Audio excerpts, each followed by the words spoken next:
Veg લાવોરી બનાવવા માટે આપણે જોશે ટામેટાં, કાજુ, કેપ્સિકમ, બાદિયા, ઇલાયચી, તજ, લવિંગ. કઢાઈ લેવાની, એની અંદર 1 ચમચો તેલ નાખી દેવાનું.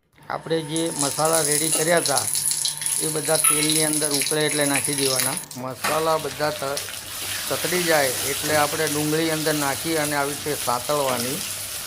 ડુંગળી આ ટાઈપની સંતળાઈ જાય એટલે કાજુ નાખી દઈશું.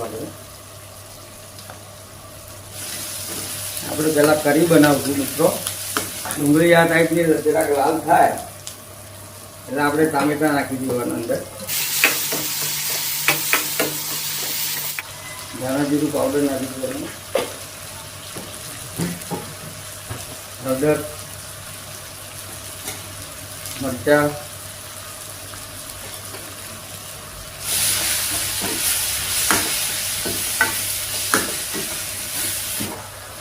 કિચન કિંગ મસાલો નાખી દેવાનો અંદર. થોડો કસ્તુરી મેથી નાખી દેવાની અંદર.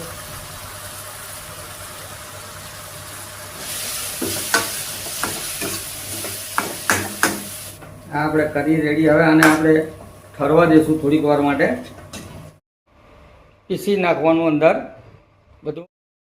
એક કઢાઈ લેવાની, એની અંદર માખણ નાખી દેવાનું. માખણ ગળી જાય એટલે એની અંદર જીરું નાખી દેવાનું. ડુંગળી નાખી દેવાની, થોડાક મરચાં,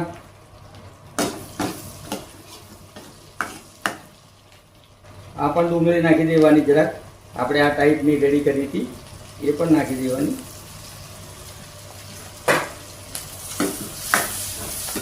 લીલા વટાણા, કેપ્સિકમ એને અધ કચરું પીસી અને રેડી કર્યું હતું એ પણ નાખી દેવાનું.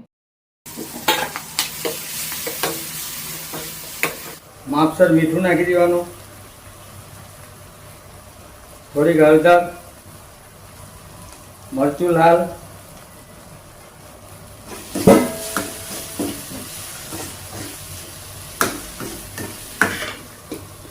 ઉપરથી થોડીક કસ્તુરી મેથી,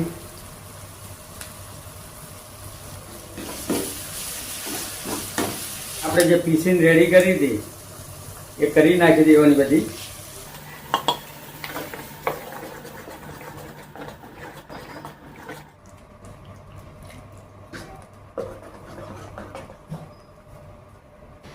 અડધો ગ્લાસ પાણીનો નાખી દેવાનો.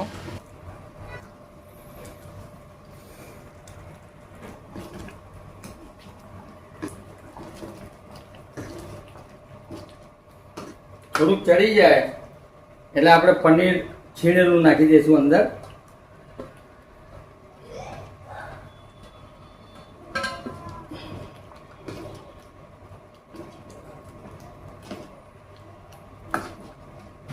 લાજવાબ લબાબદાર સબ્જી રેડી છે.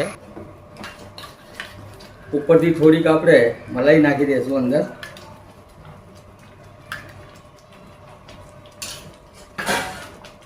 એક બોઇલ લેશું, સર્વે કરશું આમે.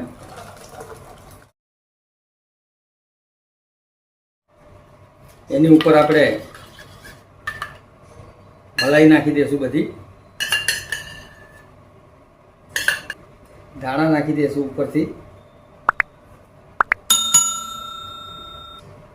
જુઓ મિત્રો, વેજ લાવોરી આપણે સબ્જી રેડી થઈ ગઈ છે મિત્રો. તમે પણ ઘરે બનાવજો, બહુ મસ્ત લાગશે.